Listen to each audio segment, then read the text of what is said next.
Welcome to the Green Grind Podcast, where we discuss real experience, real struggles, and real business. My name is Leroy Maines. I'm with Brilliant Borders Landscaping, and we have Corey Ballard with the Cut Site Management and Ballard Innovative Products. As always, we have Kaz, who's the brains of this thing, getting it from our mouth to your ears and eyes. Just a friendly reminder that the Green Grind is sponsored by Jobber and Hustler. And today, Corey and I are talking with Nolan Gore. Nolan is the owner of Top Choice Lawn Care. He's located in Austin, Texas. And Nolan was born and raised in Austin. He's the son of a landscape entrepreneur. He's been around the business since he can remember. Nolan attended Texas A&M University, where he graduated with a finance degree and spent many Saturdays disappointed by the football team. After college, Nolan joined the Marine Corps as a combat engineer officer and moved to Virginia. Nolan, welcome to the Green Grind. First of all, thank you for your service to our country, and welcome to the Green Grind. We're glad to have you on our show here today. Really glad to be here. I appreciate you guys having me, and looking forward to the conversation. Yeah, absolutely. I read that because your website. I was on your website. We'll get into that a little bit later here, but it was pretty funny, I thought, and I just kind of like that. Disappointed on Saturdays, and I like that, and just kind of like the intro, and actually the intro to all of your team members there is pretty neat. Well, so. Nolan, we're Iowa fans, so we're typically disappointed on Saturdays as well. I mean, we're mediocre. I mean, we can win. Yeah, but the real difference there is that A&M fans expect to win a championship every year. And so no matter what we do, we're always going to believe we're slightly better than we should be. Yeah. So if we think we're going to be a top 10 team, we're going to be a top 25 team. That's going to be disappointing. If we think we're going to win a national championship, we're going to get a top 15 team. That's going to be disappointing, despite outspending the rest of the country by about 100x.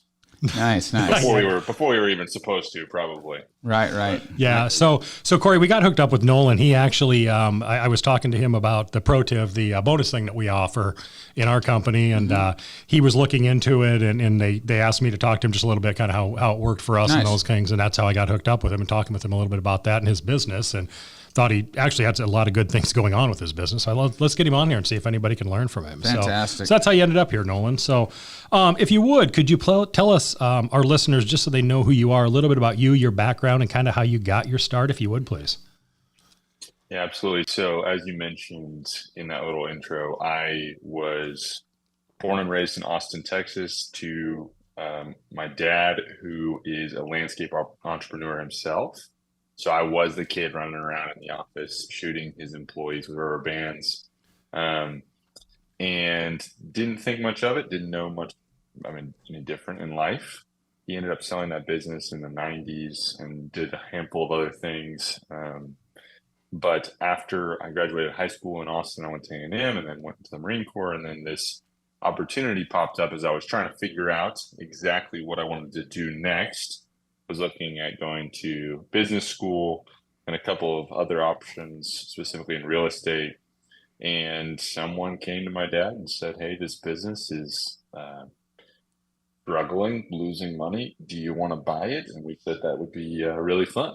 And so I didn't really know what I was getting myself into, to be honest, but I just had seen my dad do it for forever and decided that while being a significant risk, it wasn't going to sink me. And I thought it'd be potentially a really great thing, and I've gotten fortunate enough that it has been a really great thing.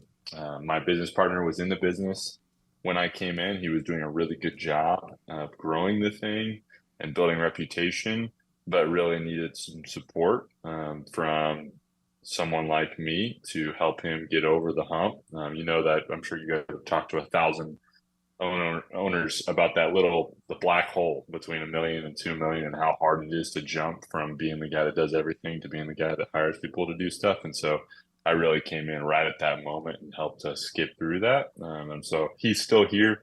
We're still business partners. That was a forced marriage. We didn't know what we were getting ourselves into. It worked really well from a temperament and personality and competency and gifts perspective.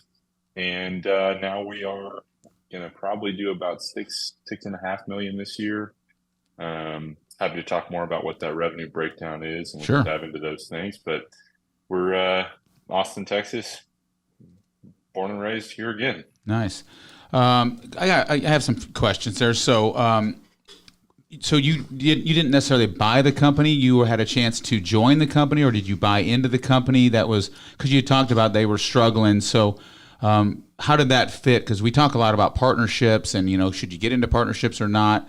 So how did it look when you when you were approached? Again, did you buy in? Did you just join in? Were you an employee, instantly a half owner? How did that look when you started that path?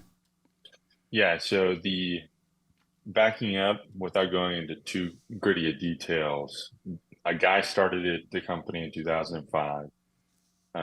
He was really good at serving customers, not really good at the business of business. Right.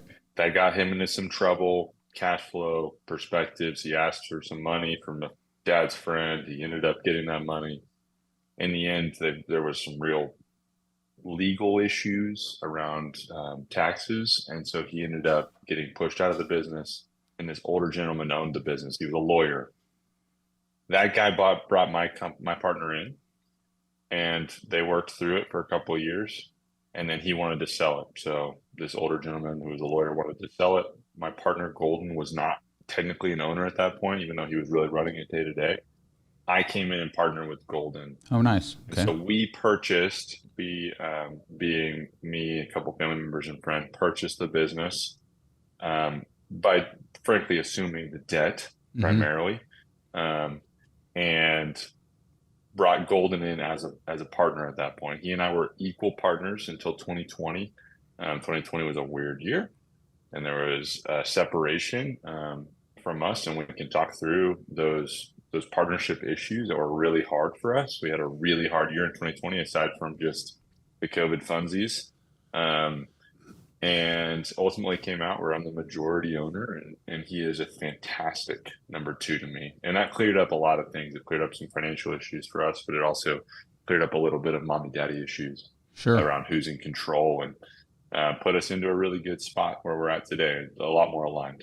Fantastic. And yeah, because I was thinking if the company wasn't doing well, but it sounds like when you guys bought the company, because I was thinking, how do you buy a company that, typically, and we've acquired some companies in the past similar that were struggling, and you don't pay much for them because they're not worth much. The reality is, and of course, equipment, they've got assets, and you kind of look at the employee base, the client base. Is there any real value there? And and does that debt come with it, or do you shut it down and start a new LLC? And so yeah, that's an interesting way to get into the business. And at that point, you weren't looking to get into lawn care landscaping, right? The situation made sense for you. Absolutely. So let's do a little bit more deep dive on those details. So because I think you and others will think that's a little bit interesting. So first of all, you talk to ETA guys as entrepreneurship through acquisition folks, searchers, et cetera. I am not the typical searcher. I didn't know what that term meant at that point. I didn't like run the spreadsheet to figure out how to value this thing. We knew it had good reputation. We knew that it wasn't outrageous from a price perspective.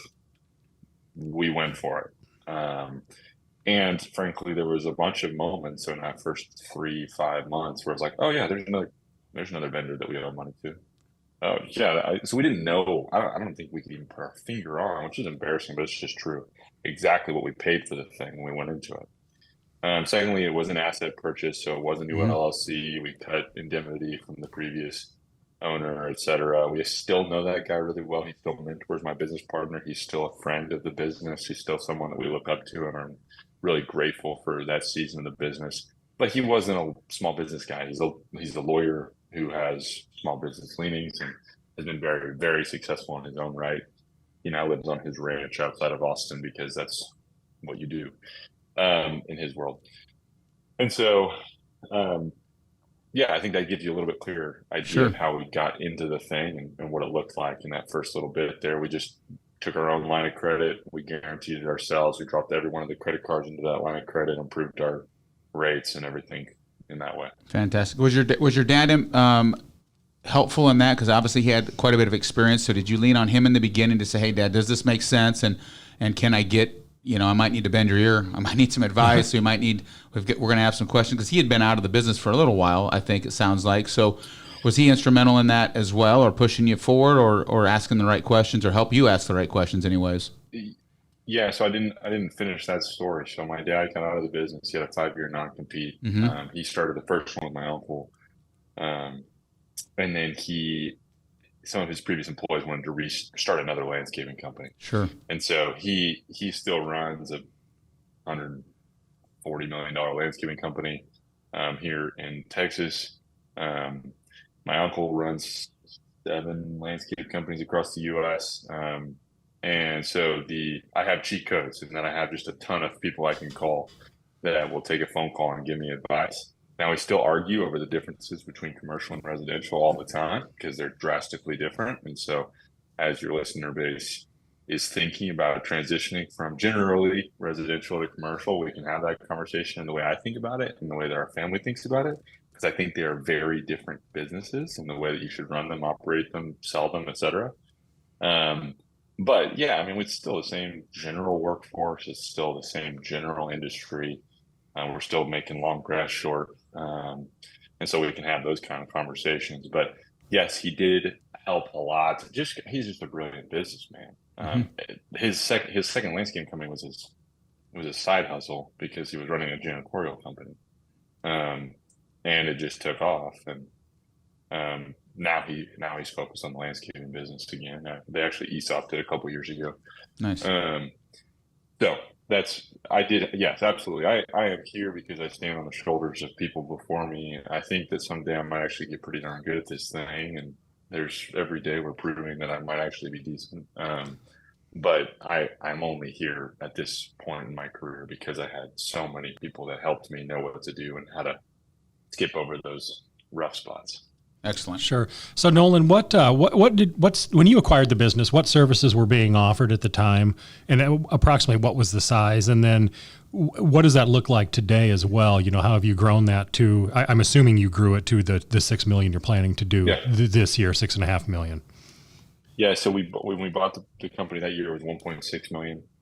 So that was beginning of 2017. So in the 6 years or so that we've run it together, now we've, what is that? 4x'd it. Now we've gotten a lot more sophisticated. We're doing a lot of the same kinds of things, and a lot of those customers are still with us. Mm-hmm. But as we've grown, we've gotten more capable from specifically a landscaping perspective.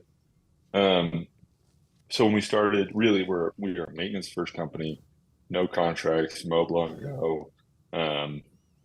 We're going to show up every week or every other week. In the winter, we'll cut that back because, again, in Texas, we've got a full year of mowing. In the winter, it'll be once every 2 weeks or once every month, depending on the customer. And we actually do hourly beds and shrubs, so pulling weeds and trimming shrubs. Hourly, right now we've got 1,175 mowing customers as of this morning. Although she's been on the phone, I've heard her sell a couple. So almost 1,200 mowing customers. Yeah. Holy I'm shit. Assuming we don't want to get too sidetracked here, but a bulk of those have to be residential, right? Or all of them. All of them. Okay, that's interesting because that's a lot. Because you mentioned because we talk about this a lot, Nolan, and it comes up a lot because my company started all residential, then eventually we converted to all commercial. But we get it a lot. Like, I really want to get into commercial. There's no money in residential, and I constantly say that's not true at all. There's money in all of it. It depends on what are you good at, what's your business model, what's your strategy.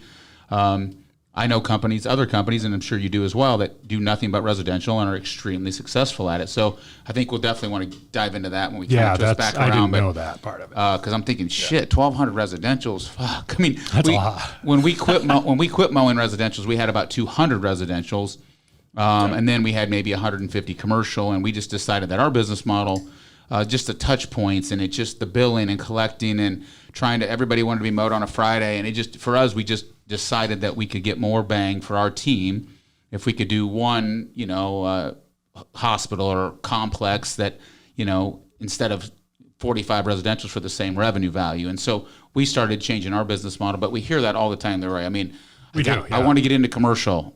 What's the path? There's more money in it. I'm like, but is there? You want to get into the bid market, or what do you? And I just hear it all the time. I want to get into commercial. There's no money in residential, and I constantly remind people that's just not true. Well, and I think too that a lot of people. My belief is that you see bigger pieces of ground out there, so that means you're making more money. And I believe that's actually the opposite. I think there's a whole lot more margin in residential mowing than do it there is right. commercial. Yeah, for sure. But If you got route density and you do it right. So anyway, Nolan, continue. Sorry, we got off a little track there. So You threw me off like 1,200. I'm like, 1,175 accounts here. I'm like, whoa. I would love. I mean, I will dive into all of those things when we get there. I'm excited about it. But just to round out what we did and what we do now. So about 1,200 accounts. I'm hoping to end this year at 1,250.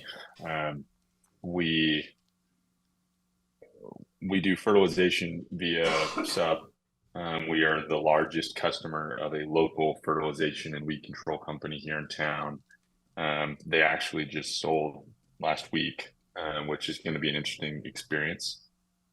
If you are listening out there, I would love to meet with you and have this conversation. Now I'm going to meet with them at the end of this week. And just kind of figuring out how that relationship is going to go. We've got almost 500 fertilization customers with them. We do, so revenue breakdown is about 50% maintenance, 30% enhancements. And our enhancement jobs fall between, we just classify everything as enhancements if it's a one-time job, but pretty much, where a good job for us, 5K. Right. We'll do a bunch of 10Ks. We'll do a bunch of 20s, 30s every year. Now we're getting into, we did a 75K earlier this year and we did 100K last year. But our sweet spot's that 20, 30K is like, we can hit those in a couple days really hard and just get them in and out. But we don't do construction. We don't do concrete. We're not going to do outdoor kitchens. We're not going to do pools. We do about 8%, which should be about 10% irrigation. And then that remainder is the fertilization, a little bit of holiday. We do holiday lights in the winter. Sure. That market's completely changed in the last 6 years down here. But yeah, so that's kind of what we do. I path forward is we should just do a whole lot more of the same, and hopefully no one's crazy ideas don't get us in too much trouble. We're starting turf right now. Just sold our first turf job. I was just drawing up things for the turf. Our first turf job starts 2 days from now. Nice. So that'll be a really fun little side deal that we'll do. I'm debating whether or not I'm going to break that out into its own brand and company, or whether or not we can keep it internal. But yeah, there's a good. Awesome. No, and I have a question for you, just because I've been down that same path, and why do you subcontract the FERT programs, and why have you not decided to do that in-house? I mean, I know if you've got a good subcontractor. We had the same thing. Just a quick backstory: we subcontracted all of ours to a good partnership, and then they sold to True Green. And the day that I got the notification that they sold to True Green, we were still smaller. Maybe they did about 300 properties for us. They didn't mow, so there was no worry about them, trying to take over the mowing. We had a really good agreement. They were a great family-owned company. I got a notification that they sold to True Green. That day I decided we're in the business. So I immediately hired an applicator, started hiring another one, went and bought a truck, and we were immediately into the fertilization business, chemical business. It was one of the best decisions I made. I made it very quick. I don't know why. I think I'm like, I don't want True Green on my properties. That isn't what we're selling. So why have you not brought that in-house? Assuming you're making some margin on the subcontractor, but man, it's a very profitable piece of the business, as you probably know. And you've got enough education and people and support that you could bring that in-house pretty quick. Literally right before we jumped on this, my customer service manager was like, they don't like our fertilization. We just got off the phone with the customer, and I said, Vanessa, just give me a week to figure out this turf thing before I try to figure out another business, please. Right. No, I've been debating this since day one of being here. But to your point, it's a family-owned local business. I know the owner really well. We're very close. I just walked through the whole sale with him emotionally. That was a fantastic experience. He's still going to be there. He's still running the show going forward. I've acted as an advisor to them on certain things, specifically on price changes. I've gone into their exec meetings and said, they've got 18,000 customers. They're big in town. And they're all over Zeno, Texas now. They're the biggest local guy. They were the biggest local guy in Texas until last 2 weeks ago, but they are in Central Texas. But it was like we've gone back and forth. I've taken the classes. I thought about getting my license for years, and at the end of the day, I was like, I'm making really good money on this for doing none of the hard stuff. Sure. Why don't I just keep focused on what I'm doing? But I've told him there's going to be a day where I'm going to do this internal, where I'm going to buy another company and I'm just going to drop all my accounts over there. And he said, "Cool, just let me know. I mean, we'll do it." Now I'm going to have that conversation with the new guys here in a little bit, and we'll see how that goes.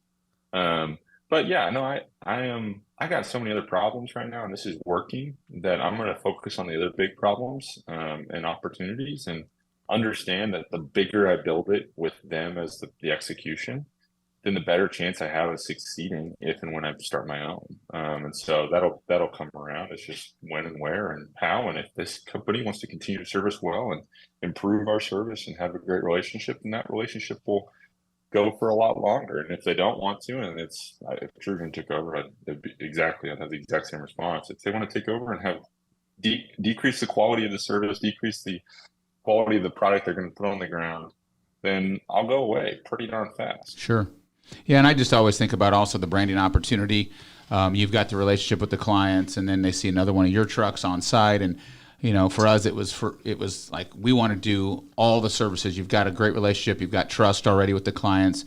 Yep. You could get those 500. Obviously, they would just go with you. They're already going with you anyways. And then I start thinking, what about their credit cards? Yeah. So what about the other 700? Can you?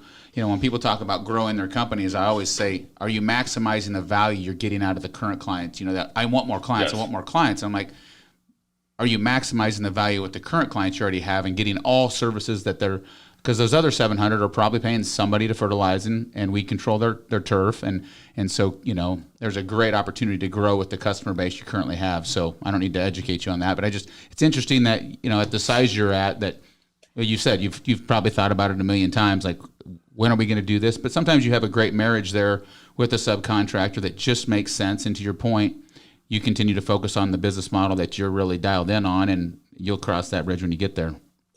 A really big thing on this too, that is, so we started irrigation in 2019, and I took a local guy. I said, "You're the man. I'm going to bring you on. I'm going to overpay you. You're going to build our irrigation department." I still have my irrigation license.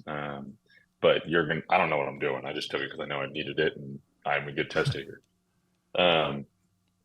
And so he came on. It worked for a year and a half, 2 years, and he left. And gosh, that transition was extraordinarily painful because we were so dependent on that one person. Then we got another guy, and he had been trained by the first guy, and he was really good for a year. And we started building churned guys on the back end. All this to say, the bigger I can get it to where I need to get it to where I can hold 2+ guys to start. And the 400 accounts I have right now is just over that one guy, right? I need to get it closer to the 600 area, because at that point, if one person leaves, I'm not broken, right? Like, I'm not completely dependent on that person. 2 is a lot better than 1 + 1 in this world. And like, you can have a much different conversation with the technicians and with the executors, and one person sick doesn't blow the whole route out, all that stuff. So I'm looking to build it pretty aggressively so that I can get to that point. And we'll see when we get there. Yeah, irrigation's a little bit of an animal. We install and we also do service, but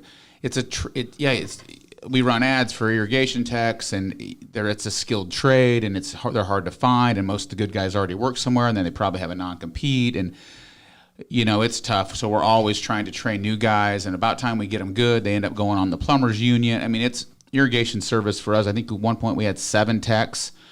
We're down to maybe 3 or 4, but it's that department's always been challenging for us as well. You can't just hire Joe off the street and he's an irrigation tech. It takes him a good year or 2 to really be a quality tech that can go on his own, at least in our world. Yeah, and this is a great example. If we want to move in this direction, of some of the differences between commercial and residential. In residential, they really have to be able to interact with the customer. Absolutely.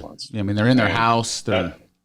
Yeah, and they've got to be able to have a driver's license. They've got to be able to operate by themselves. They've got to be able to interact with the customer in a way that you think is going to represent your company really well. They've got to be able to have a hard conversation around pricing. When there's a part that needs to be replaced or a backflow needs to be replaced, that's a totally different job than the technician that's replacing heads on a 5-acre commercial lot, right? Like, it's a different job. Doing the same thing, same license, just totally different. Yeah, great point. Because our fantastic point. Our commercial techs have no customer interaction. Our residential techs, we have to have kind of our polished guys because they're meeting with Mrs. Smith and she's opening up the garage. We're getting in the house to get to the backflow. I mean, you can't have some guy that looks homeless. I mean, it represents our brand. It represents our company. They got to be able to communicate. To your point, they got to be able to meet with Mrs. Smith and say, yeah, you've got your clock's bad. You've got 2 rotors. But I mean, you got to draw out an estimate. You got to be able to have a conversation about it's going to cost $900 to fix this. And there's certain guys on our team that don't want to have that. They don't want to. They just want to fix irrigation heads, right? They don't want to be able to interact with the customers, write out a written, legible. Now they use an iPad. It's a little more refined, I should say. But yeah, that's a different level of skill than just a guy on our commercial sites where you just got to go out to property XYZ. We're just we're changing the clock. We're replacing heads. Nobody talks to them. Yeah, and the irrigation's become so difficult, just because of that skilled labor set. We're virtually out of the irrigation at this point. You sub it all right. Yeah, and we're trying to get out of the subbing it because of, like you just said, you've got to have somebody that has to have those conversations. And then when it's residential, it's like, it's going to cost, the backflow's done, so it's $500 to replace the valves and the backflow on this thing. They have to come to us to get approval from the customer, and it's just like, we need to get out of the thing. And it's become more and more difficult, it seems like, every single year to get tough. Irrigation guys. And well, but Leroy, and I know your business way better than me, but we found enhancements, which some of that overlaps similar with what you guys do. We found that, man, we really have to have this service sometimes in order to get the full package. Otherwise, we just aren't. I mean, if I'm going to sell you a $25,000 job, then I'm going to be like, yeah, but you got to go find someone to do this other part of it, which is underneath our part, but we got to interact with them.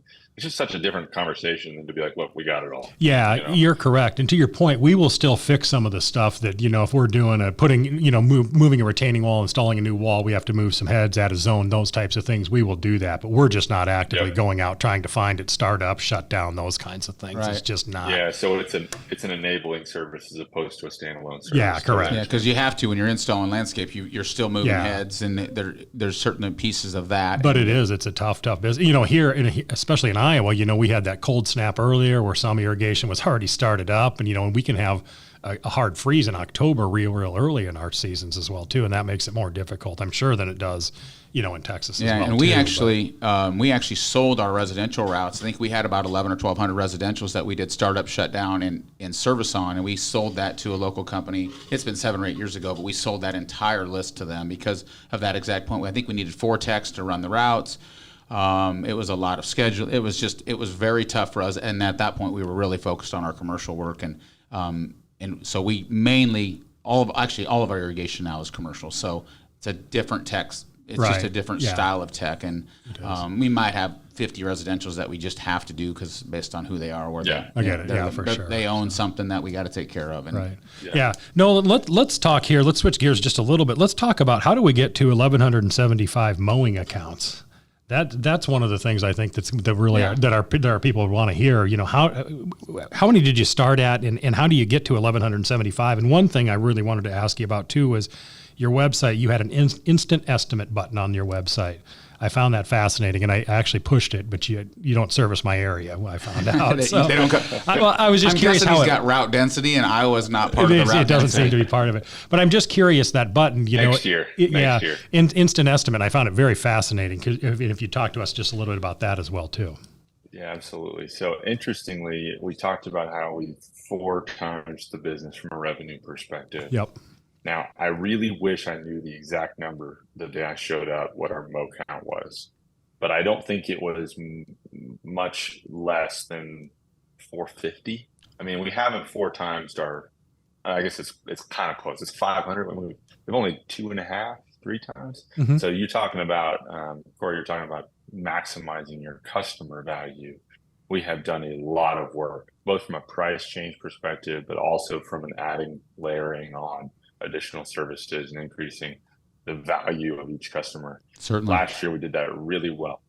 How do we do it? I mean, there's no silver bullet here. You guys know that. You're not asking for a silver bullet. Just do the really good thing, like do the brilliance in the basics, right? And I wouldn't say we're even freaking brilliant yet. We got so far to go. It just drives me crazy on how much better we should be doing on property. But I want to make sure I don't forget the labor point of this. But we answer the phone. We're really good at answering the phone. We do what we say we're going to do. When we don't do that, we get back really fast, and we keep the people. I spend a lot of money, actually not a lot of money compared to a lawn care company, on Google Ads primarily. I love all the guerrilla marketing stuff of figuring out whether or not the flyer versus the yard sign versus the online lead versus my internal marketing program is going to drive the most sales. And we just clip along. We just add customers all year, every year, and just keep moving it forward. Now, the instant button, to your point, is a really good tool that we really only implemented this year. And that's a good example of just a fortuitous meeting and knowing people and talking to the people constantly. I was up at our fertilization client talking through some marketing stuff with them at the beginning of this year because they're very good at it. And some guy walked by and she says, "Do you know Joel?" And I said, "I don't know Joel. What do you do here?" And he goes, "I don't do anything here. What do you do here?" And I said, "I don't do anything here either."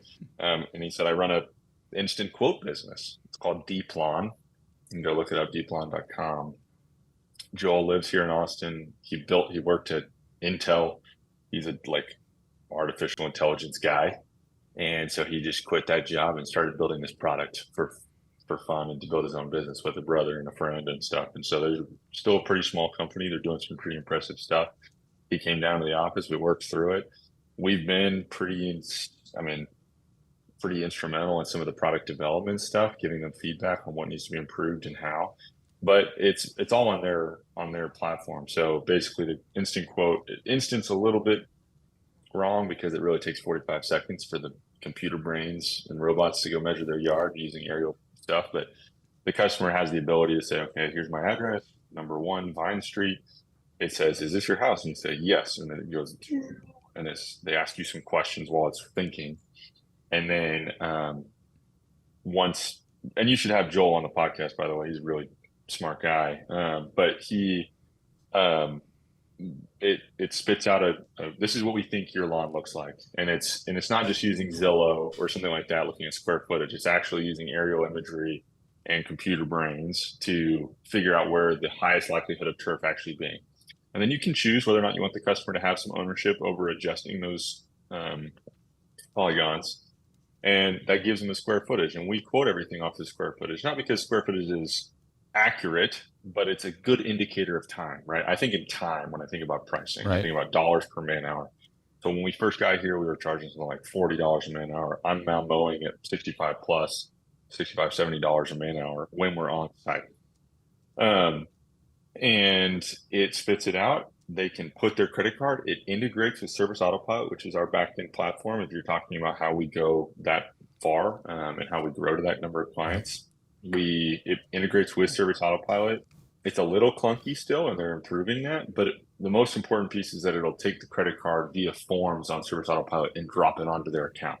So we already have the person accepted a price, and they've got their credit card in the system, at which point we're just executing. We can come in on a Monday and we've got 3 people that have bought something and we never talked to them. Or they may have a question and we can call them and work through those last couple of questions, but they've already seen their price.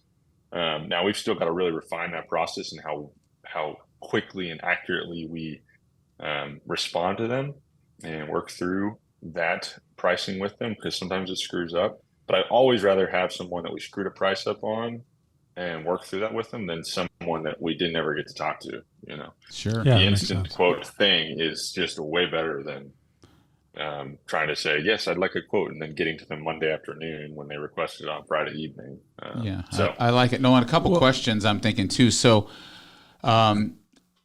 do they have an opportunity to select weekly, bi-weekly? I want to be mowed only on Fridays, because there's always those other factors. And then I also think about, you show up and it's not what you thought, right? Now they've got additional landscape. They've got a fence. You can't get a mower in the backyard. You got to push mow the backyard, whatever it may be. Haven't mowed it in 6 months. Yeah, they haven't mowed it in 3 months. It's 1.5 feet tall. I assume that happens quite often. So how do they, they put the credit card in, boom, we got a new client on Vine Street. How often do you have to adjust prices based on the way the property looks, or again, and also are they able to select days of the week, how often, and what parameters are set there? Because I think this is really interesting. I mean, I think hopefully our listeners are like, shit, that makes sense. Yeah. So how do you go to 1,200 customers? And I'm weird in that I've seen my dad build something so big that I still view us as tiny, right? I understand 6.5 is really big for residential landscaping. I still view us as tiny, right? I get to go up to the big office and see these massive operations. Again, I've been around it my whole life. So like, I don't view us as anywhere near there, right? We're going to be the biggest landscaping company in Austin, or from a residential perspective. We've got a long ways to go. We're going to 4X this thing in Austin alone before we go to other cities. But we are very disciplined. We don't let customers push us around at all. Right. Like, hey, look, you're going to be on Wednesday, whether you like it or not. If you don't like it, you can go with someone else. Like, I'm never going to let you.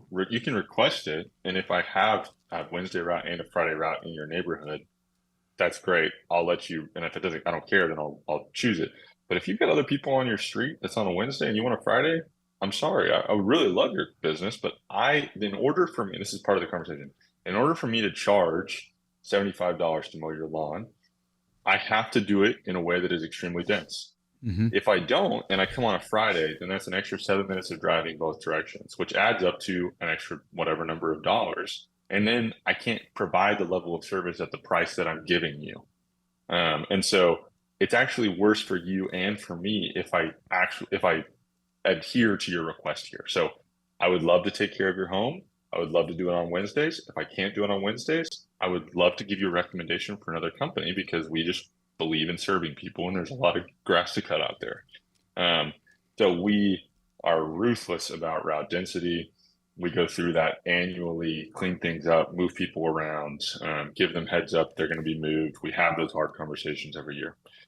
2, we're very diligent about our software. Everything's built in there. Now, a Service Autopilot, you guys are listening to this, that product has decreased in value over the last 3 years, in my opinion. It's painful and frustrating because it was so well founded. Jonathan is a founder over there. Yep. We were some of their early customers. I like Jonathan. I've interacted with Jonathan. He got out of the business about 2020. And they just made bad product development moves. And that's been frustrating. Now we're so ingrained there because we've got so much customer data and so many templates and credit cards saved in the system that we're not going anywhere at the moment, because that would be an extraordinary burden to make the transition. But it's still a good product. It's just I'm not singing their praises as hard as I would have back in 2020. Right. And so, but everything is done through there. All of our routes are built in there. All of our billing is done in there. All of our CRM is done in there. We integrate as much as we can into that. We use a shared inbox. All of those emails from customers are cut and pasted into there. So we got the long track record of every job and every problem and every success we've had with a customer for the existence of the company.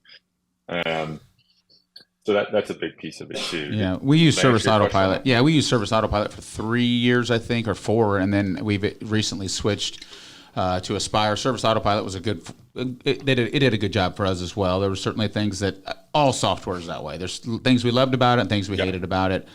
We were kind of forced to change to Aspire with the acquisition that happened, but. Yeah, and so I have just one question. I know Leroy has a bunch more because this is such an interesting conversation because I love your business model. But 2 questions. Do you get to clients that, again, do you get places that you have to adjust prices where you get there and it's not what it appeared to be? Again, they put a pool in, holy shit, that you can't get a mower in the backyard. Absolutely. No, absolutely. So we were looking at this yesterday. We saw a picture and there's like pool equipment on the side. You just can't get to the backyard. And they signed up online. Now, I have no problem, and generally it's not me making this phone call anymore, but just saying, hey, look, we screwed up. We can't get in the backyard. We'll do it again 2 more times or 1 more time at this other price, and we're just so you know, we're losing our ass on this thing. Right. but we told you we would, and I don't want to leave you out to dry. We'll take care of it this time, but you're gonna have to go somewhere else, or you're gonna have to pay 2 times because we have to use a small mower back there or something in order to get there. Yeah, we get those mistakes all the time, but I'm playing the law of big numbers, right? I would always rather, again, get the vast majority of the time it works. The vast majority of the time, people are well-intentioned. We've all been screwed by people that are not, and that's frustrating, but we don't make rules around exceptions. We let those exceptions go, and we keep working on the bigger model that we know is working, because the vast majority of the time the homes work. Now, again, I'm excited about getting to the point of the conversation where we go from residential to commercial and how those differ and why you need to think about that differently. But before we get there, I'll let Leroy ask a couple more questions on. So I guess just the biggest question that I had for you with the going from 1170 or being at 1175 is how many crews are you running and how many people on each of these crews? That's one of the big things. That's a lot of mowing. I assume they're 2-man crews, I'm guessing? Got to be, I would think. Maybe 1-man crews? We do 3-man crews. Do you do 3-man crews? Really? So you must have severe route density. I mean, you must be tight. I mean, the reason I ask that is we've done a lot of studies internally, and we couldn't get our 3-man crews to be 33% more effective than our 2-man crews. It just seemed to take about the same amount of time. Now with enough route density, you can probably obviously you guys run your numbers, so it's 3-man crews, huh? Now, I'm not convinced that 3 is better than 2. Big picture. If I was just gonna treat this like a robot and just plug it into a spreadsheet and build it, I would maybe have the conversation on 2-man crews. Now, when I got here, it was 3-man. We run 410s as well. I'm a big believer in like big things need to change slowly if we're going to change them. Right. Now, our biggest issue historically in Texas, and I don't know how it differs from up there, is specifically drivers. Now, I'll be clear, because what that implies, we got a lot of people that come and apply that don't have driver's licenses. Yep. Now, what that implies sometimes is that they don't have proper documentation. Now, every one of the people has an I-9 appropriately in our system. We've done all that right. We don't use E-Verify. It's not a requirement in Texas, like it is now in Florida and other places. So, the difficulty is competing against is specifically drivers. Yep. And then if we go so to answer your question, then we're to go back to that. We got 11 mow crews or maintenance crews. And then we've got 4 enhancement crews. Now, one of those enhancement crews does a lot of maintenance, like the beds and shrub services, pretty much all day, every day. Now they have a lot more capability than that, but that's like a default. We're just going to be knocking those out every day. But generally 11. And we have such a growth mindset that we're always getting that next truck and moving the system towards we're hiring and acquiring equipment and vehicles with the belief that we're going to continue to grow. So we buy it before we need it. And then we figure it out as we go.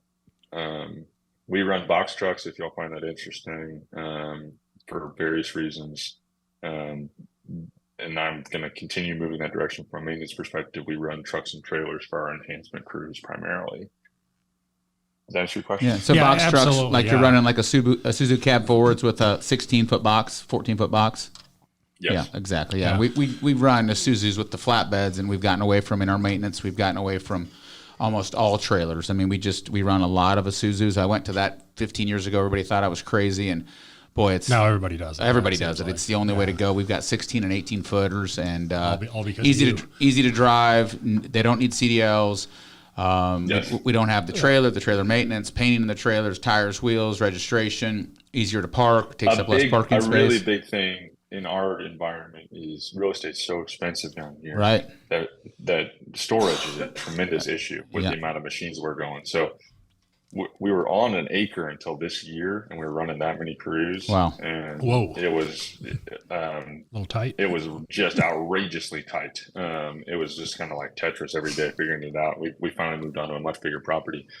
And we used an SBA loan to buy that. But it's been a big part of it. And I think that's important from efficiency too, just from a takeoff indirect time perspective. The Isuzu is a better model from a box perspective. Sure. Yeah. And it's good for marketing as well. And that's what I was kind of getting at with them is how do you do this is the efficiencies that you have to crank out that number every single week has just got to be astounding in the systems. And everything behind that. And I love how you said you got to stay ahead of this thing, with that many accounts.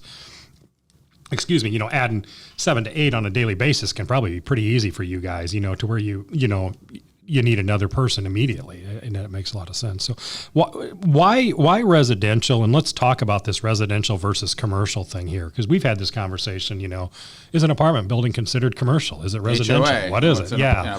So let's talk about that a little bit, and let's get your perspective on it first of all. Why residential? Why'd you go that route? And then what do you see as the Because I'm assuming you get all the time opportunities to do commercial work, whether it's big, small banks, gas stations, grocery stores, strip malls, you name it. I'm sure you're everywhere, so you have to be turning that work down, I assume. Yeah. So first of all, I don't view it as two different businesses. I view it as like five, right? Like there are so many different ways to cut this landscaping thing up in an Austin industry, or an Austin like metroplex. And we know these people because my dad's been doing landscaping in Austin for 35 years, and a lot of the people started out with him or around him. And so just real briefly, I'll break out all these different tiers that I view it, specifically in residential, and then what we would call commercial, and how I view each of those businesses as different, and how you have to sell differently, operate differently, think differently. So residential, we know a guy that they are 2 or 3 times as big as we are, and they've only got like 200 clients because they only touch the ultra high net worth individual. They're doing literally Matthew McConaughey's house in Austin. They're doing Sandra Bullock's house. They're doing, there's only 2 or 3 companies that are this high end. A normal house will pay between 50 and 100K annually just for landscaping in their portfolio. Now that's white glove. You can call me at 3 a.m. I'm going to figure out how to get it. I'm going to roll the hose counterclockwise because that's what you requested. They're charging ridiculous prices because everything is absolutely perfect. Their construction side doesn't touch a project less than 500K. I mean, and they're pure residential, right? Yep.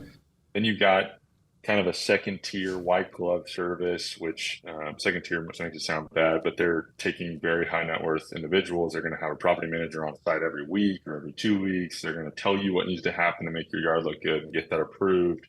Then you've got kind of us, which is high level of customer service. We answer the phone really well. We've got excellent systems. You can text us, email us, call us at any point. We're going to figure out how to get it done for you, but we're very rigid in our system. I'm sorry, you want it on Friday? We're going to do it on Wednesday.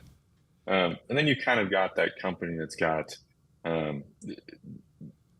little bit smaller. It's maybe an owner operator that does all of the back end stuff.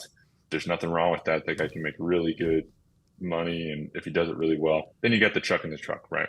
All of these places have their spot in the industry. Every customer has a different place that they should lean, or maybe they fit between 2 of those, and they've kind of got to figure out. And we feel those growing pains where someone wants a little bit more than what we're capable of, or someone wants a little bit less than what we're capable of. And we're always trying to figure out how to serve our specific piece of the market. Now that's residential. Now, when you go to commercial, I feel like the office market is a different market than the HOA market. Yep. Which is a different market than the Class B market. I've seen extraordinarily profitable businesses in the Class B market that are doing gas stations and grocery stores and whatever. That's not bad. It's just a different business than the guys that are doing Class A office, which is what my dad does. He knows everyone in Class A office all over Texas because he's been around all these people his whole career, and he's got a really great reputation with them. They're going to do the very top end of the office buildings. They will touch some HOAs, depending on relationships, but they're not an HOA company. I've got another friend who does purely HOAs. He's dropping everything else. You've got people that do new installs, right? That's all they do in like a new strip community. All these things have to be looked at a little bit differently. And so why did I choose residential? The first answer there is my dad did commercial, right? Not to say I don't think I could beat him, because I'm going to never say I don't think I could beat him. But why? Like, we've got that covered, right? We've got a world-class organization. By the way, that organization is Cleanscapes. If you go look up on Landscape, we've got a world-class organization that has its own problems and is improving every day, that is already doing commercial. So, like, why am I going to play that game? I'm going to go play a different game. And we got some synergy there I can talk about from a seasonality perspective. But I'm gonna focus on something other than what my dad's doing. Secondly, as we've talked about a lot, the equipment you need for mowing a quarter acre, half acre home is totally different than the equipment you need for an HOA, right? Like the level of training you need is different. The Totally same guy different. can do both of them, but it's different. The cash flow is completely different. Yep. You got 30 days to get paid versus immediately on a credit card. We actually have a positive cash flow cycle on ours. We get paid before we have to pay our guys, whereas commercial is the opposite. It's a totally different business from there. The sales is totally different. Yep. Right now, I've got SEO, I've got phone calls, I've got deep lawn. I do it all via the phone. Or I'll send someone to do an enhancement, to do an enhancement quote face to face. Whereas commercial is like you've got one or two really high-end sales guys that are relationship driven. They don't care about SEO. You have to have a good website just because everyone has to have a good website, but you don't care whether or not you rank well. You're not paying for ads. That's not what you do. You do events. Like the person that can do that is often very different than the person who can run a very technical backend on a website, right? Like know your gifts, go seek that out and do it really well. When you get this mission creep, you end up with some problems in both directions. Now, some people do that well. What ends up happening is often what you did, Corey, right? Where they start leaning one direction, they enjoy that more, and they start dropping off the other side. You can go either direction. Now, what I like about commercial is you can get, like people say, there's bigger sales. Maybe growth is easier. I have to go sell another 200 accounts, whereas a commercial account might have to sell 3. And like my personality might be able to go do that easier than I could online. But one of the things that's a love-hate for me is the depth of relationship. This is the good and the bad thing. The depth of relationship can be deeper on commercial, in my opinion, right? Like there's not a single customer out there that I have that's really going to matter that much for our overall top line because I've got so many of them. Whereas on commercial, you can have a multi-decade relationship that really matters and a depth of relationship that really matters. And that's what my dad and his guys have really thrived on. They've built depth of relationship. They know everyone in that market really well. I've been hunting with all of them myself. I know all of them. I know all their kids. Half of the property managers in Austin shot their first deer or their kid shot their first deer with my dad. Like we know all these people really deeply. We've been on lots of trips with them. Whereas in residential, you don't do that except for maybe with your vendors or someone you're subbing with. And so I actually miss that. I really wish I had that more because I think that would be fulfilling and it's been a great benefit to our family. But it's just, again, it's just a different business. So there's more there, but that's a good intro. Yeah, well, yeah, that's probably explained as good as anyone I've heard explain it. Because one of the best ways. To your point, Nolan, I mean, it's a totally different business. And we talk to guys all the time and they want to be the jack of all trades. What are you good at? What do you want to be really good at? What's your team look like? What's your skill set? What's your team skill set? What equipment do you have? How much capital do you have?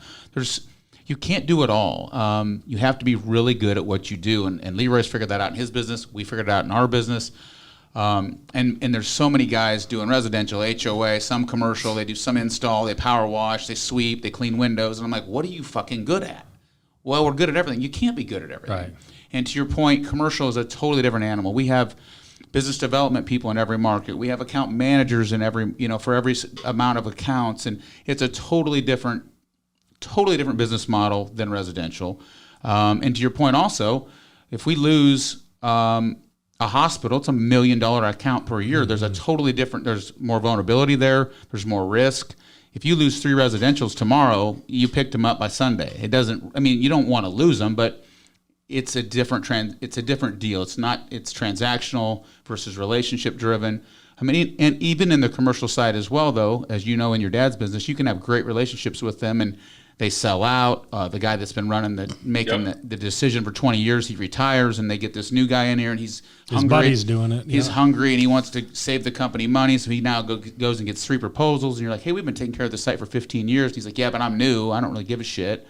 It's like, man, we had a great relationship with Joe for 20 years. And so there is risk there as well. But yeah, you described it really, really well. And and even on the residential side, where I hear all the time, nobody will pay this for residential. I'm like, well, you're not going after the right residential. Certainly. Now, every market is different. You're in a great market in Austin, no doubt about it. Matthew McConaughey is not living in Des Moines, Iowa. But every market I hear guys like, no one will pay more than $35 for residential. And I'm like, that's just not true. Like, we had a $45 minimum 15 years ago. I'm like, again, what accounts make the most sense? What are you going out after? And then figuring out exactly, to your point, what tier do we fit in and where are we going to focus? Because in your market, it's big enough. You can, I don't know how many residentials you could have, 4,000 probably, and still not max out. Yeah, no, absolutely. And tactics, tips, tricks, I try to take it out of my own hands as much as possible because I'm emotional just like everyone else. So we have very strict service area. We have a map we built on Google. We plug it in. We built on Deep Law, the same map. You're not in it. Sorry, Leroy. Maybe next year. I noticed. Thanks. But if what inevitably happens is one of my service guys will be like, hey, man, he's like 2 blocks out of the service area. Yeah. I want to give it a shot. And I'm like, depends on what I ate that morning. I'm like, Right. yeah, or absolutely not. We're not playing that game, right? And so I just have told them, don't ask me to follow the rules. Because I'm a 50-50 guy, right? Depending on how I feel that day, I'm going to make, like, here's the rule, operate within the rule. And when you're not the one taking all the calls, you can make the decisions when you're in a good state of mind and then put the rule sheet in front of someone else. And we've got some really, really great service folks that are amazing, that have the ability to think through a problem. And if it's a block off and a house is like 2 doors down, even though it's outside of the service area, yeah, do the thing. You don't have to ask me, but you make the decision. But the rule there needs to be a good reason for breaking that rule. So that's a big thing for me is just I'm as culpable as the next guy on making a stupid emotional decision on a customer and trying to do something funny for them that they ask for. But I just try to make the rules for my team when I'm thinking well, and they go and execute on it. Yeah, that's interesting because we would do that. I'm like, well, I mean, we don't really service that area, but it's a pretty good size account. We think it makes sense. Okay, now we're fucking outside of we're doing something and it never works out. We end up make an exception for this one. It's like, well, now we do one over there. So before we know it, it never works out. We just got to stick with the game plan. Yeah. So, well, I know, but it's $100,000 a year account. I know, but it's not in our service area. Well, yeah, and the emotional part of it's great. You know, what I ate for breakfast today. Yeah. You know, ask. I'll tell you no right now, but ask me again after lunch, Ask me and Friday I when I'm might in a tell you a good different answer. Friday, if I'm in a good mood, I'm like, shit, we can do that one. Absolutely, it makes so much sense. And next thing you know, you're doing 15 of them outside of your map. That was the most articulated answer we've ever had, I think, on the difference in the two. I mean, and you see so many guys out mowing residentials with a 60 or a 72 inch, zero turn because it's what they have on their trailer at that time. And it's like, I don't think anybody's ever said, mowing you need 2 different pieces of equipment for that, but it's so true. It's a different animal. It is so true. If the guy that mows my next door neighbor hired a commercial lawn care company. He said, I talked to the guy mowing. He said, my neighbor said he wants it to look like your lawn. I said, well, I mow my front lawn with a 30-inch Toro Time Master, Time Cutter, 30-inch. And I cut it at 2.5. It looks like, it's immaculate. And he shows up with a 52-inch Ferris stand-on. Yeah.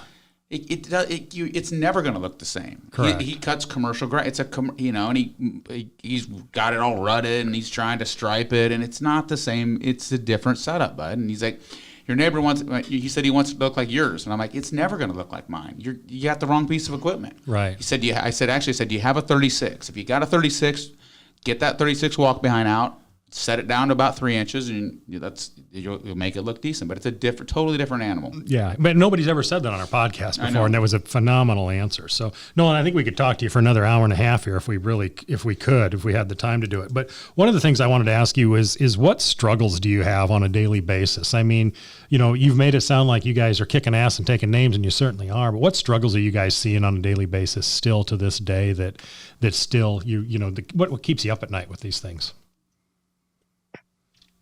Oh, we've got so far to go, guys. And I don't want to make it. I absolutely do not want to make it seem like it is stressless. I do genuinely feel like I'm in a better place from my own personal competency set today than I ever have been, and I look forward to the future based on what I'm good at. But let me back up. I'm going to give you a couple different answers here. Yeah. First of all, not everyone is suited to run a $6 million business. Not everyone is suited to run a $20 million business. Not everyone is suited to run a $1 million business. Right. I think a big thing that we need to realize is that it is no more honorable or less honorable, and in many cases, not even necessarily more profitable to run a bigger thing. I'm not a better human for running a bigger thing, and I won't be a better human for running an even a much bigger thing in the future, which God willing, I believe will happen. I am no more valuable in God's eyes than Francisco out there on the crew today, right? Like, this is the place God put me. I've had tons of really stressful times this season with my business partner. Was really, really hard, really, really hard, extraordinarily stressful. We've lost a lot of key personnel over the years, and now I'm starting to get to the point where I realize, we'll just figure it out. We always do. But every one of those is hard. We had a hard season last year where we went from having 1 irrigator to 0 irrigators and like jobs on the books, and we solved it like the next day. God was gracious. But it was still a really hard season. It felt that was like back in, you remember the season in 2022 where everyone thought they could go get a better job because everybody was hiring. Yep. And so everyone was thinking about leaving, and everyone was stressed about paying rent and all that stuff. That was a really hard season. What really makes me mad right now, I'll answer that in a second. What's really keeping me up at night right now, Leroy, is I've got a son in the hospital right now, where I have a son. I've got 4 kids. I've got a 7, a 5, a 3, and a 0-year-old. And my 0 was born. Roy means God sees you, but he was born January 18th. He wasn't supposed to be born until May 8th, so he was born really, really tiny, like a pound and a half. And he's doing great, and hopefully he can come home in the next month or so. We'll see. But it's been just such a freaking hard season for our family. But that, of course, has a tremendous impact on work. And so that's what I'll focus on is this season has been like, hey, guys, I can only do 3 things today. Like, what do you need? Like, tell me the 3 priorities you need. And like, I know you need 5, but give me the 3, and I'll get those done if I'm good. And maybe I'll knock out those other 2, or maybe I'll do them tomorrow. And fortunately, my team's really done a fantastic job in that environment and helped my family.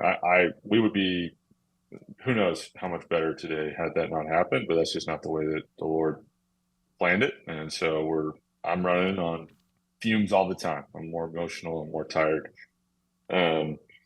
So I think from a business perspective, what the listeners need to hear that I've been learning is like, there's going to be seasons where things just aren't going to go as good as you want them to, because of outside forces, and that's okay. And we'll find another day. Have people around you that are really good that care about the team and care about you and are going to help carry that load when the time comes, because it's going to come. And we do it for the other people too. And when I told my team, I've struggled a bit with figuring out how vulnerable to be with the team. But there was one meeting where I was like, guys, I cry every day. I cried this morning. You guys usually don't see that, but I want to demonstrate to you guys what it looks like to operate really, really well, and have high expectations for your own work, despite having a really shitty season. This is what it looks like. I'm not going to be perfect, but you all know I'm still doing my job really well. And I'm going to feel for you. I'm going to help carry your burden when it's your turn, because it's going to happen. We're going to figure out how to get through that, but it still doesn't mean I don't expect you to have really good results. And so when that season comes for you, be prepared to have really good results, but let us help carry the load. That's what I'm struggling with right now. From a business perspective, I just feel like we're bleeding on the edges. Like we're hitting 8s and we should be hitting 9.5. There's so many little things that we should be excellent on that we're just okay or good at. Now, what's encouraging about that is we've had this much success just being okay. What drives me nuts is just there's 1,000 things, right? As an entrepreneur, there are literally 100 things I could do right today, or I could do that need to happen. Some of them were on my to-do list on day 1, 2016, November, and I still haven't gotten there, right? And that's okay. The goal is to figure out what the top 5 things that need to happen today are, see if I can knock out those 5, and the other 2 that inevitably popped up because I didn't plan for them, and that's what happens. And so that's what I'm feeling right now. We've got some people, we'll have some transitions over the next year or so that'll be hard, and we'll figure that out when it comes. I will say, just tactically, I feel like labor has frankly gotten a lot easier in the last 6-7 weeks, which has kind of been an interesting feeling. I've never felt like it's been easy to hire or staff since I really started doing this, and the last 6 or 7 weeks has been a different story in that regard, which is an opportunity to really upskill, upgrade from a talent perspective. Not that I want to get rid of anybody, but to just have higher expectations and to really dig into some of the training and quality side of things that we should have been doing for a long time, but never had the opportunity. So where do you want to go from there? Yeah, that was an awesome answer, and I appreciate your vulnerability there. And you know, I was just thinking, and that was even emotional, just talking about your family and your newborn. And you know, I can tell you, when you show your team that you're honest, sincere, vulnerable, emotional, if you've got a great team around you, I think it's important. And I think they're going to be like, man, we're going to pick it up for you, bud. How can we help you? And I like what you said. All right, guys, what are the top 3 things, man? What do I need to do today to make your job easier, this company run better, our customers happy? What can I do today? I can't do 100, you know, and I think it's important.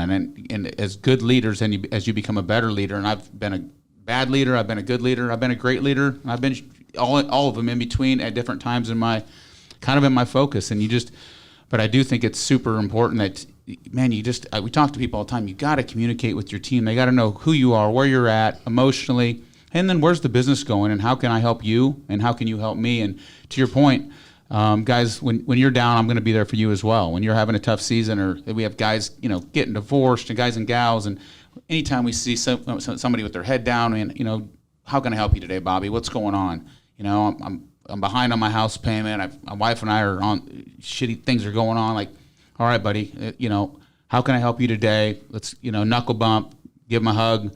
Let's get in the truck, man. I'll talk to you when you get back today. Whatever you can do, whatever those things are, I can tell you when you build a strong team like that, man, it's amazing what you can get done. So I just appreciate your honesty there. That was awesome. Yeah, no, I loved it too. And I can totally relate. I've got twins that were born awfully early as well too, and they spent a ton of time in the NICU. So I totally understand what you're going for, and we'll be praying for your family. I just love it, and I think he's a guy that we're going to have to get back on here, Corey. I can do this forever. Yeah, absolutely. I mean, we haven't even talked about his people yet. And you know, obviously you don't get to the size he is and where he's at today without the people behind him and, you know, the future of it. And I know, Nolan, you do some leadership stuff as well, and I wanted to talk to you about that, but we're just going to run out of time here, so we'll have to get you back on there. But man, you're kicking ass, and I hope you continue to do it. One question we ask everybody on the Green Grind, and since it's your first time on, we'll ask you as well too. What's the best business advice you've ever been given?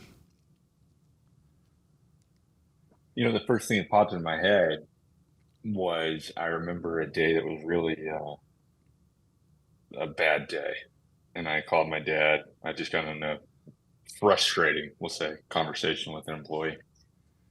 And I called my dad and I said, Dad, does it ever feel more stable than this? And he's like, nope. And I was like, oh, okay. Well, Appreciate it. I'm glad. It was actually relieving, because it was a good reminder in that, like, no, this is okay to feel. It doesn't make it easier. But if I feel like I'm going to get to the point where it's all easy, then what am I doing it right? And like, maybe put it a different way is, I'm not necessarily doing it wrong on the days that still feel a little bit out of control. Now, I do think that was hyperbole on his side. I do think that we've gotten to a better place today than we were then from a stability perspective. But it was just encouraging for me to see someone that's been doing it for 30 whatever years say, no, it's still hard, and it's not gonna feel that much easier. And like, that doesn't mean you're doing it wrong. So I think that's my first And it's a great answer too, because I think too, at some point it's going to get easier, and it doesn't. It doesn't get easier because, like you just said, you're where you guys are, and what'd you say? You were a 7 that day, or an 8, and you should be a 9.5.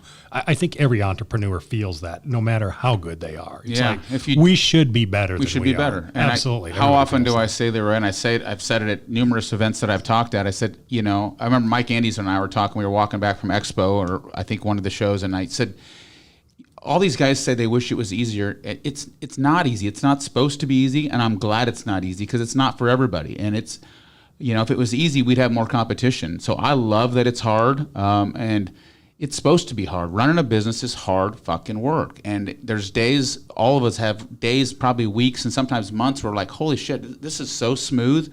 Like, we got it made. And then right when you think you got it made, you get your notice from 3 employees that put their 2 weeks in, you wrecked a truck, you lost 2 clients, and you're like, and so that's what, I'm bringing up Mike Andes again, but he talked about, lower highs and higher lows, where you're not, you kind of just start, the longer you do this, you kind of start to find that middle ground where you don't overreact. You try not to get too emotional. When things are going great, you don't think you're on top of the world. You just go, okay, man, things are going smooth. And when things are really bad, you also don't think about shutting the business down and lighting everything on fire. You just go, oh, we're going to get through it. We just lost 2 really good people or 3 people. It seems to come in groups for us. Like, every time we think man, it's so smooth. And then it's like, you hear so-and-so put their notice in. It's like, oh, fuck, now what? And we used to think we're never going to be able to replace them. That was, he or she, man, we're never going to be able to replace her. She was the best office manager we ever had. And we always do. We get through it. Right. It's some short-term pain, long-term gain. But, I appreciate that answer because, no, it's not. It's not easy. It's not supposed to be easy. It's tough running a business, and that's why, you see a lot of companies fail or they never really get over that hump, and there's nothing wrong with that. I think I like that you mentioned. It doesn't matter if you're doing $1 million, $2 million, $10 million, $20 million. Everybody's got a size that fits for their comfort level and their skill set and their capacity to handle pain. I've mentioned numerous times when I was talking to a guy in heating and cooling, and I was saying, so what do you think? And actually Matt told me this. He said, what do you think the difference is to the guys that make it and the guys that don't make it? And he just said, who can endure the most pain? Right. Like, yeah. But it's the truth. It's the truth. And I'll let me add one last thing there. It's just, we've got this weird perspective in our culture that, like, work is bad. Now, not everyone has that. A lot of people in our industry don't. And I appreciate that's one of the reasons I love being in this industry. But, like, work is a gift from God. Like, before the fall of man, we worked, and we're going to work for eternity with the Lord. We're there, but, like, that's a good and rich thing. We should embrace that. And that's a beautiful thing. There's a lot of broken stuff around work that is the pain, but, like, working hard is not the enemy. Being deep within our skill set that God gave us it's a gift from God to go do that. When you hit the ball really well that day, that is a gift, and that's something to celebrate. And when you're really tired at the end of the day, that's good. I think we're going to work in heaven. I believe that very firmly. I think that's a gift. And so being able to define what part is broken versus what part is hard, and yet good is a hard thing for us to wrestle through, and we need to keep wrestling through it. That's awesome. Hey, Nolan, where do our listeners find you if they want to find Top Choice Lawn Care? Where do they find you on Facebook, Instagram, website? You want to throw that out there so they can check out your company? TopChoiceAustin.com is the website of the company, and then I'm pretty active on Twitter. So if you had someone that wanted to reach out to me directly, that's probably the best way. My handle is actually Leadership Acad 1 because we run, like Leroy was saying, we run a bunch of leadership stuff internal to our business. We have a handful of businesses that run a leadership program together. And so that's what I generally focus on there. But if you want to reach out to me, that'd be the best way to do it. Or you can just search my name, Nolan Gore, on there, and I think I'll pop up. Fantastic. Nolan, this has been awesome. Probably one of my favorite episodes in a long time. I just really enjoyed your perspective, and you got a great business going on. Guys, we drop a new episode of The Green Grind every Tuesday. If you want to be a guest or you know somebody that wants to be a guest, you can just jump on the Ballard website. You'll scroll down. You'll see the Green Grind logo. That shoots me a direct email.